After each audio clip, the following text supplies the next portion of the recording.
하나님 감사합니다. 허물과 죄 가운데 있었고 소망과 절망 가운데 있던 우리에게 예수님 안에서 소망을 주시고 하나님의 자녀되는 복을 주시고 하나님을 아버지라 호칭하며 또 하나님을 경배하게 하여 주셔서 감사합니다. 이 시간 주께 나오는 자에게 그냥 돌려보내지 않으시고 은혜와 복을 주심을 믿습니다. 우리의 마음을 지켜주셔서 은혜 받기에 합당하게 하여 주옵시고 또 못나고 부족한 종을 지켜주셔서 종의 마음, 생각, 감정, 입술을 간섭하셔서 도구로 사용되며 주의 말씀만 증거되게 하여 주옵소서. 하나님 아버지께 영광을 돌립니다. 예수님의 이름으로 기도합니다. 아멘. 우리 하나님은 여호와이십니다.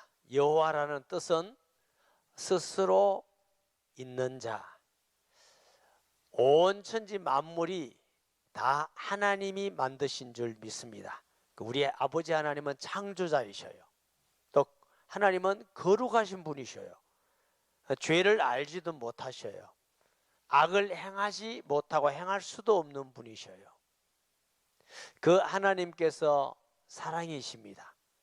우리를 사랑하기 위해서 그의 아들을 이 땅에 보내사 우리 대신 십자가의 죄의 대가로 죽게 하시고 누구든지 믿는 자마다 구원을 주시리라 하는 복음을 주신 줄 믿습니다.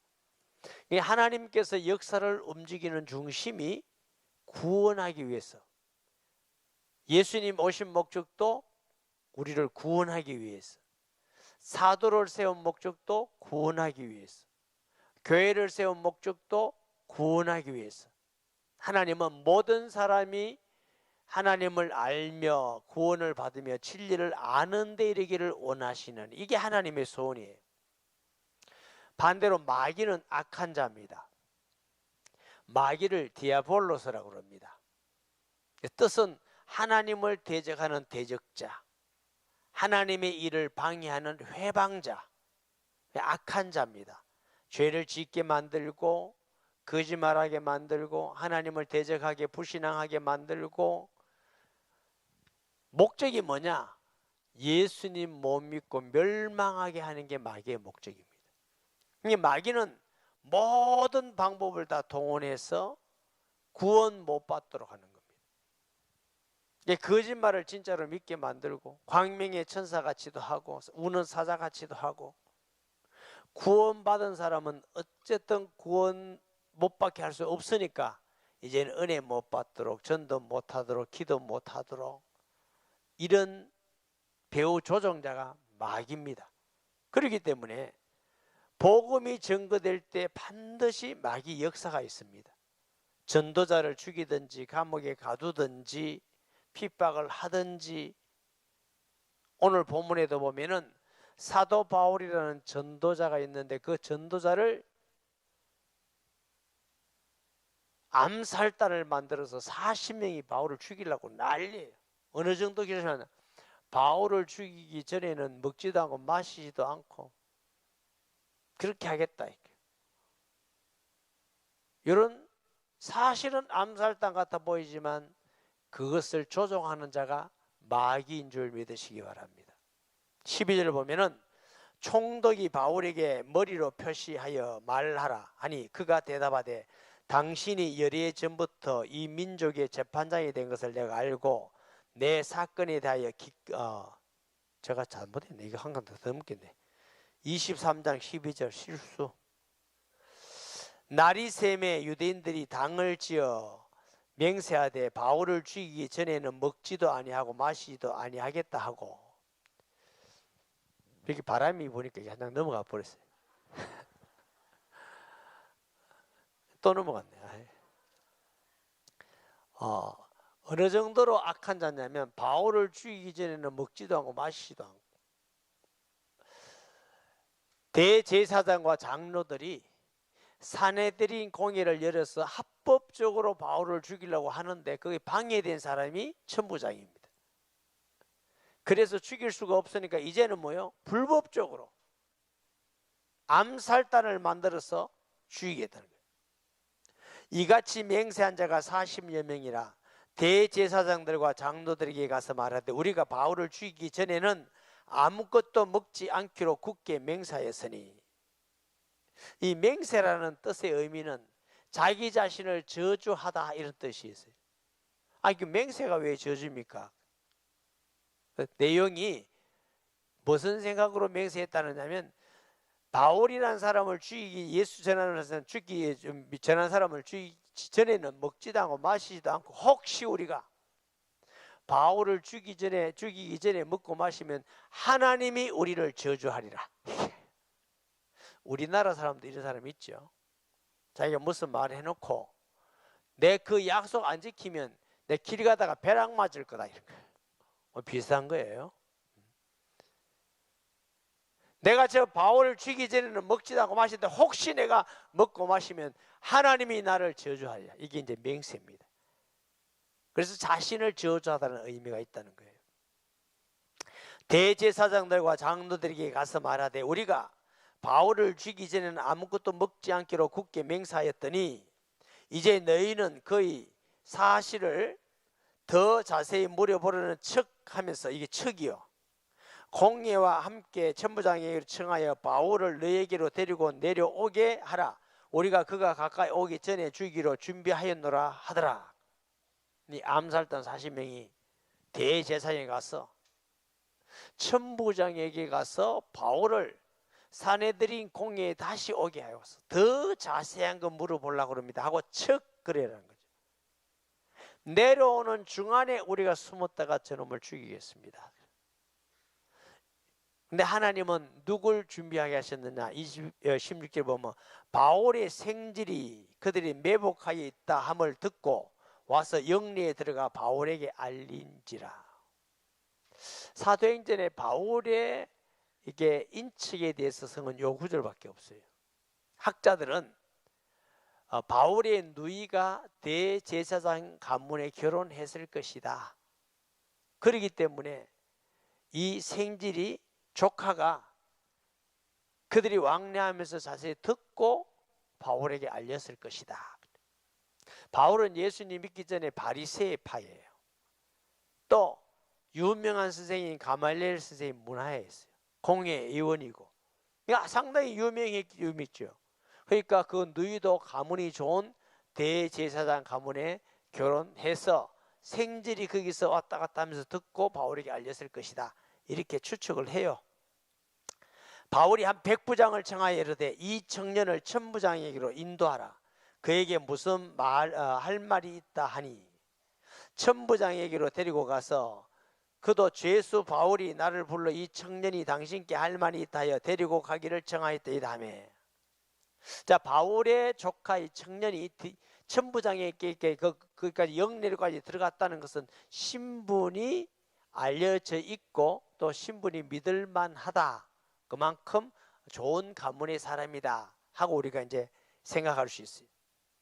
천부장이 그 손을 붙잡고 물러가 조용히 묻되 내게 할 말이 무엇이냐? 내게 할 말이 뭐냐?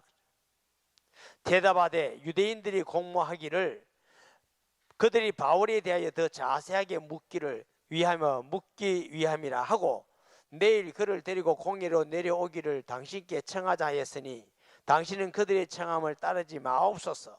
그들 중에서 바울을 죽이기 전에는 먹지도 않고 마시지도 않기로 맹세한 자 40여 명이 그를 죽이려고 숨어서 지금 다 그 준비를 하고 당신의 허락만 기다리나이다 하니. 천부장님, 지금 대제사장이 사람을 보내든지 올 겁니다. 그리고 죄수 바울에 대해서 사내들인 공예에서 더 자세히 듣기를 원합니다 하고 바울을 공예로 내려오게 요청할 겁니다. 듣지 마세요. 자객단 40명이 숨어 있다가 가는 도중에 죽이기로 의논했습니다. 그 말을 들은 천부장이 깜짝 놀란 거예요. 천부장은 바울이 로마 시민권을 가지고 있다는 걸 알아요. 만약 로마 시민권을 가진 사람이 죽었다면 책임이 크죠. 그리고 로마 시민권을 가졌다는 바울을 보고 상당히 천부장이 호의적으로 변한 걸 우리가 보죠. 이에 천부장이 청년을 보내어 경계하되 이 일을 내게 알렸다고 아무에게도 이르지 말라 하고.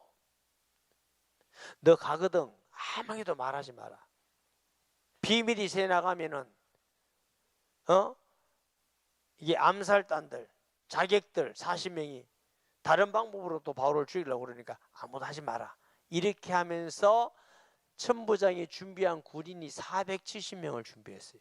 보병 200명, 말탄 기병 70명, 창 가진 사람 200명. 그 말은 무슨 뜻이겠어요? 이 천부장도 열심당인 세롯 땅의 자객들을 잘 알고 있습니다. 이들은 평소에도 단검을 가지고 다녔고 자기들이 목표하는 바를 사정없이 죽이고 테러를 일으키는 그런 아주 열심당원이라는 거죠. 그래서 언제 이 자객단들에게 죽을지 모르니까 보병 200명이나 준비했어요. 정규 군인 200명, 창 들은 사람 200명, 그 다음에 기병 70명, 그리고 바울을 짐승에 이렇게 태우는 거 있잖아요. 태우고 이렇게 죄인을 끌고 가듯이. 그러니까 470명이 지금 호위하고 바울을 가이사라로 지금 호송하려고 그래요. 이 가이사라는 지역은 어떤 지역이냐면 사마리아와 유대의 온 지역을 관할하는 로마의 행정부가 있는 곳이고 총독이 이 가이사랴에 거주했습니다. 그리고 이 가이사랴에 가다가 보면 중간에 어떤 지역이 있느냐 이거죠. 안디바들이라는 지역이. 그러면 예루살렘에서 가이사랴까지는 한 90km 되는데 안디바들이는 50km가 되는 거예요. 31절 32절에 보면 여기까지 470명이 가다가 50km 이제 예루살렘에서 떠나 있으니까 이 자객들 위험에서 좀 벗어났다 생각하니까 보병과 창을 가진 사람을 돌려보내요. 이제 기병만 70명 데리고 가이사라로 지금 호송해 가는 그런 모습들을 우리가 보게 됩니다. 자 봅니다. 백부장이 불러 말하되 밤 3시, 이 밤 3시는 우리나라 시간으로 밤 9시예요. 이 자객들이 지금 모를 때, 어두울 때 조용하게 바울을 지금 옮기려고 그러는 거죠. 가이사랴까지 갈 보병 200명, 기병 70명과 창병 200명을 준비하라 하고 또 바울을 태워 총독 벨리스에게로 무사히 보내기 위하여 짐승을 준비하라고 하니라 그랬어요. 이 벨릭스라는 사람은 당시 황제가 글라우디오 황제인데 글라우디오 황제의 어머니의 노예였습니다. 그런데 어머니가 황제의 어머니니까 자유를 줬어요. 자유인이 되었어요. 그리고 동생과 대제사장의 힘을 얻어서 글라우디오 황제가 이 사마리아와 유대의 총독으로 임명을 했어요. 원래는 노예였는데 그런데 이 사람이 교육이라든가 인격이 형성되어 있지 않기 때문에 굉장히 잔인했다고 합니다.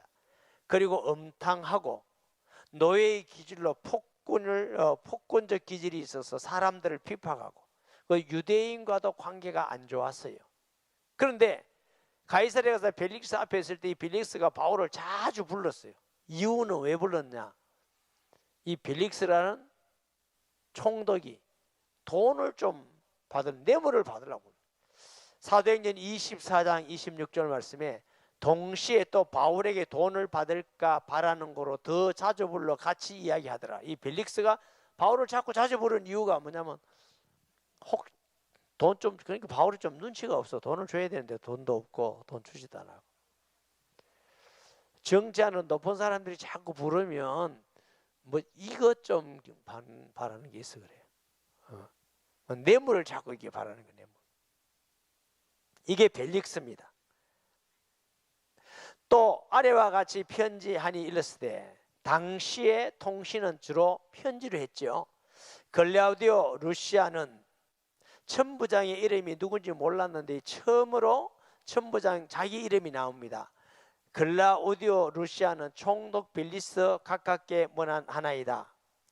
이 사람이 유대인들에게 잡혀 죽게 된 것을 내가 로마 사람인 줄 알고 군대를 거느리고 와서 구원하여다가 살짝 거짓말하죠. 벨릭스에게 잘 보이려고. 원래는 소동이 일어나서 천부장이 잡아와가지고 저놈을 결박해라 하고 저놈을 채찍을 때려라 이렇게 했다고요. 그거 하나도 안 넣습니다. 그때 바울이 백부장에 들어 내가 로마 시민이다. 그래서 천부장이 올라가고 너가 로마 시민이냐 이렇게 와서 호송하고 보호하는데 그런 거 하나도 안 하고 내가 가서 안전하게 보호해. 로마 시민인 줄 알고 자기의 잘한 것을 딱 얘기하는 거죠. 누구 어떤 정치인도 잘한 것만 하고 못한 거는 모른다 이렇게 하는 사람도 있더라고요.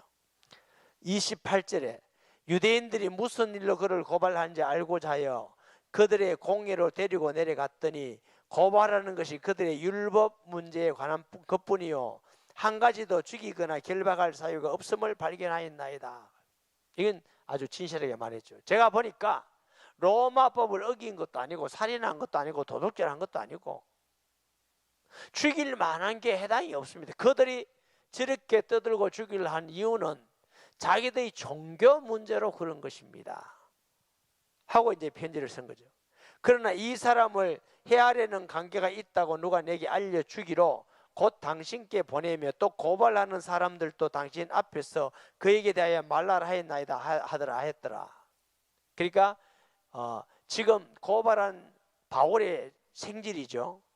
조카를 비밀로 해놓고 가서 벨릭스에게 지금 이제 드러내게 하면 처음에는 숨겨져 있습니다. 왜냐하면 이 암살하는 사람들 자객들이 죽일지 모르니까. 31절에 보병이 명을 받은 대로 밤에 바울을 데리고 안디바들에 이르러 이튿날 기병으로 바울을 호송하게 하고 영내로 돌아가니라. 자, 기병은 계속하지만 보병 여기 창가지 사람은 안 나왔지만 역시 돌아가죠. 기병 70명만 바울을 지금 호위하고 가이사라로 지금 가는 것을 우리가 보게 됩니다. 그들이 가이사랴에 들어가서 편지를 총독에게 드리고 바울을 그 앞에 세우니 총독이 읽고 바울들은 어느 영지 사람이냐 물어 길리기아 사람인 줄 알고 로마는 워낙 큰 땅을 차지하고 있었기 때문에 지역지역에 구분해서 영지가 있었어요. 영지. 여러분 중국 가면은요 성이 있습니다. 나라 밑에 성이 있고 성 밑에 그 다음에는 시가 있고 도시가 있고 이래요. 그 성 하나가 우리나라보다 큰 성이 많습니다. 인구도 훨씬 많이 사는 데 많습니다.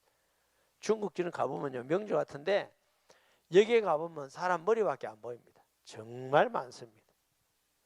미국도 가면 50개 주가 한 주가 우리나라보다 큰 주가 많습니다. 그 우리나라는 이 조그마한 나라인데 하나님의 복을 받아서 잘 사는데 정신 차려가지고 하나님 잘 믿어야 될 건데 걱정이 많습니다. 이르되 너를 고발한 사람이 오거든 내 말을 들으라 하고 헤롯 궁에 그를 지키라 명하니라. 가이사라에 헤롯 대왕이 왕궁을 세워서 그 하다가 갔어요. 그리고 그 왕궁은 남아있는데 총독이 쓰고 있는데 그 밑에는 지하 감옥이 있습니다. 감옥. 재판도 하고 총독 관저로 사용하고 그래서 헤롯 궁에 있게 하였더라.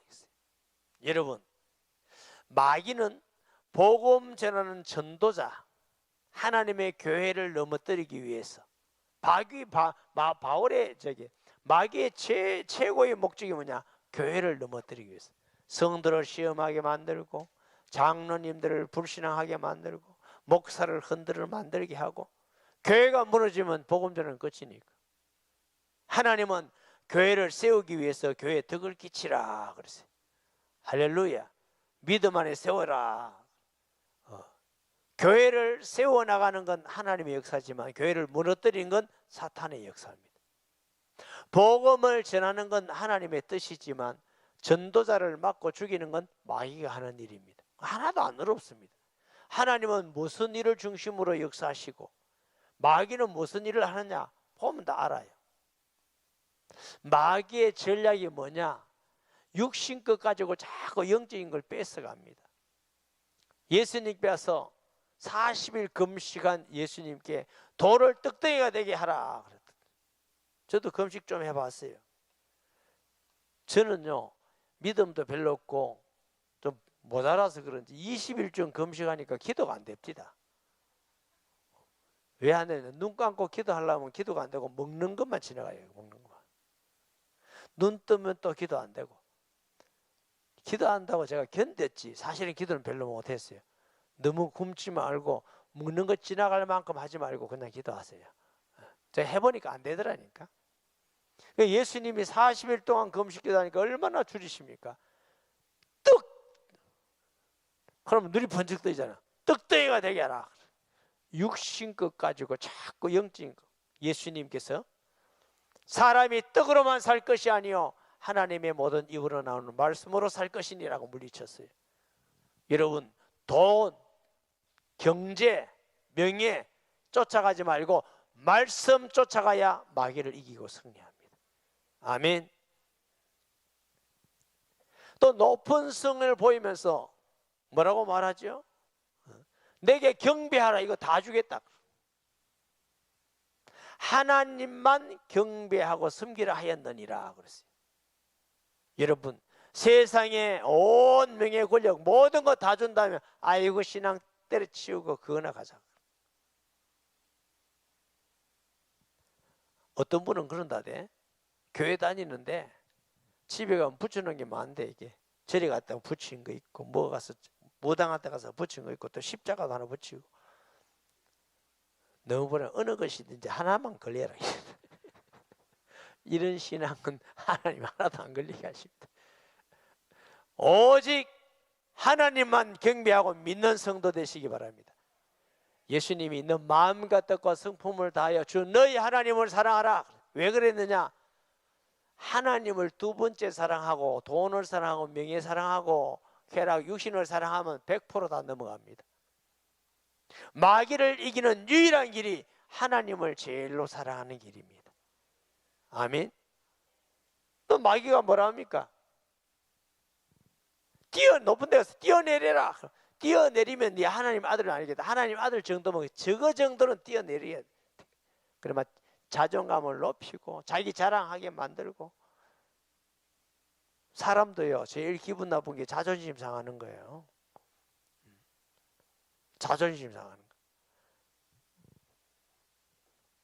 어지간해도 부부싸움하면서 참는데 절대로 못 참는 거. 자존심 망할 때 아내 자존심 확 그러면 확 덤벼듭니다. 사자같이 덤벼듭니다. 남편도 자존심 확 긁으면요 참다가 에이. 그러니까 서로 자존심 건드리지 마시기 바랍니다. 사람은 그 대실이에요. 그것 가지고 마귀가 자꾸 건드려. 예수님이 하나님을 시험하지 말라 물리쳤어요. 마귀가 역사하는 방법이 몇 가지 있습니다. 우는 사자같이. 베드로전서 5장 8절 말씀.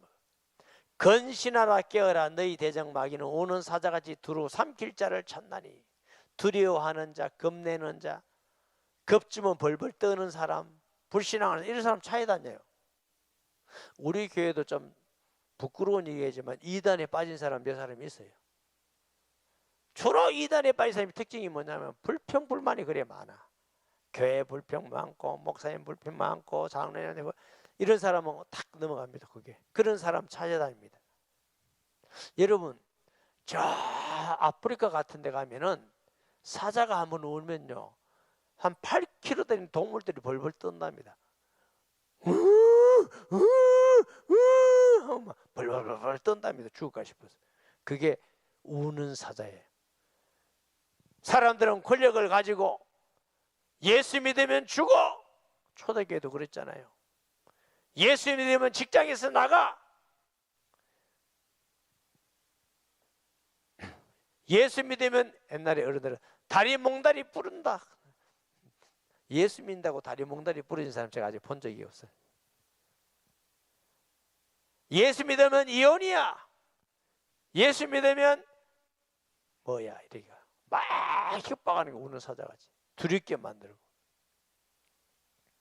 또 하나 방법은 고린도서 11장 14절 말씀해 보니까 이것은 이상한 일이 아니라 사탄도 자기를 광명의 천사로 가정하나니. 천사같이 굉장히 거룩한 같이. 신천지 그 이만이라는 사람이 성령이라잖아 자기가. 아이 성령이 그래 늙으면 어디서 쓰노? 정신을 못 차려요. 여러분, 김일성의 김정일이 얼마나 선한 같이 하는지, 어버이 수령 때문에 지나가봐야 박수를 얼마나 치는지. 이단이라든가 공산주의가 다 인민이 잘 살고 인민을 위하여, 그래 인민을 위하는데 인민을 왜 괴롭혀 그래? 전부 다 가문이슬로 거짓말해서 천사같이 말하고, 그건 마귀의 전략입니다. 거짓말을 합니다. 요한복음 8장 44절에 보면 너희는 너희 아비 마귀에게서 났으니 너희 아비의 욕심대로 너희도 행하고자 하느니라. 그는 처음부터 살인하는 자여 진리가 그 속에 없으므로 진리에 서지 않고 거짓말을 할 때마다 제 것으로 말하나니 이는 그가 거짓말장이요 거짓의 아비가 되었음이니라. 여러분, 공산당이라는 게 그거 전부 다 마귀의 전략 도구입니다. 왜? 다 같이 잘 살다, 객 없이 살아, 객 없는 사회를 만들자, 지상 천국을 만들자. 70년 공산주의가 다 망했어요. 무슨 지상 천국입니까? 여러분, 공산주의 하는 나라들 가봤어요? 쿠바 같은 데 가봤어요? 중국 가봤어요? 저는 다 가봤어요. 북한 가봤어요? 난 북한 좋아하는 사람 딱 하나 북한 보내버리면 좋겠어. 각서 써서 절대로 안 오겠습니다. 그런데 왜 그걸 이렇게 좋아하면 가지도 않고, 이게 참 이상한 사람들. 난 가버리면 좋겠어. 정치인 중에도 북한 거래 좋아하면 가버리면 좋겠어. 대통령이든 뭐든 간에 다 가라 그랬어. 경제인들도 교육자도 교수들도 좋아하는 사람 많다니까 다 가버리고 그 밑에서 하고.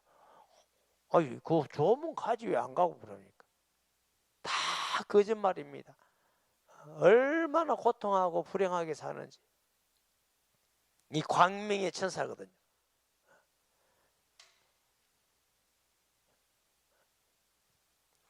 에베소서 6장 12절에 보면은 정사와 권세와 세상의 어둠의 주가 늘 하늘에는 악한 영들, 마귀는 사실은 모든 방법을 통해서 하나님을 못 믿도록, 구원 못 받도록 대적하고, 믿는 사람에게 기도 못하고 예배 못하도록 전도 못하고, 첫째로 뭐요? 전도 못하게 하는 거예요. 그러니까 복음 듣고 성령 충만 전도자를 그냥 둔 적이 한 번도 없어요. 그래서 죽이고 핍박하고. 아니, 지금 이 자객 40명이 바울 죽인다고 상 주는 것도 아니에요. 돈 버는 것도 아니고 자식 잘 되는 것도 아니에요. 그런데 악한 마음이 들어서 저 바울 죽이기 전에는 먹지도 않고 마시지도 않고 하리라. 저는 궁금한 게, 바울 못 죽였잖아. 그 다음 그 사람들이 먹었을까 마셨을까 궁금해 죽겠어요. 아니면 다 죽었을까? 참 인간들이 악해요. 사랑하는 여러분, 우리가 이 세상을 살아가는 것은 혈과 육의 싸움이 아닙니다.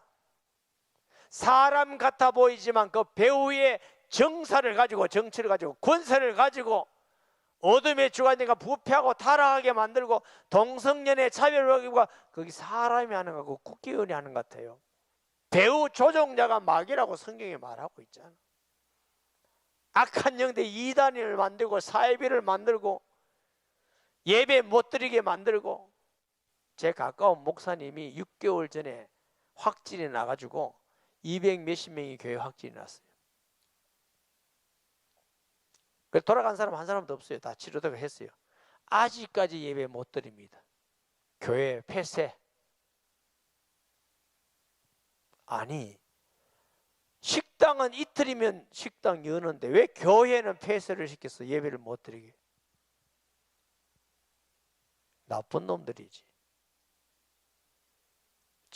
방역 수치란 말로 얼마나 광명의 천사같이 해놓고 예배 못 드리도록, 신앙생활을 못 하도록. 정신 차려가 잘 알아셔야 됩니다. 나라가 잘한 건 협조하고 도와주고 함께하고, 분명히 나라를 반대하는 말이 아니에요. 위에 있는 권세에게 순종하는 것이 그리스도인의 합당한 신앙생활입니다. 그러나 하나님의 말씀에 어긋나면 순종할 수가 없어요. 죽어도 할 수가 없어. 그래서 첫째, 하나님 말씀 믿고 따라가는 사람, 신앙을 지켜나가는 사람, 어떤 불이익이 있다 할지라도 지켜나가면 반드시 승리하게 된 줄 믿습니다. 잠깐 편하게 살라고 신앙 잃어버리지 말고, 파선하지 말고, 하나님 앞에 갔을 때에 슬피 울며 우를 가면서 그때 후회해봐야 끝이 없어요. 이 세상 잠깐이에요. 잠깐 동안 믿음을 지키면서 사탄 마귀의 괴기를 알고 끝까지 승리하여서 복음 전도자로 살아가는 성도 되기를 예수님의 이름으로 축복합니다. 말씀 기억하면서 통성 기도하겠습니다.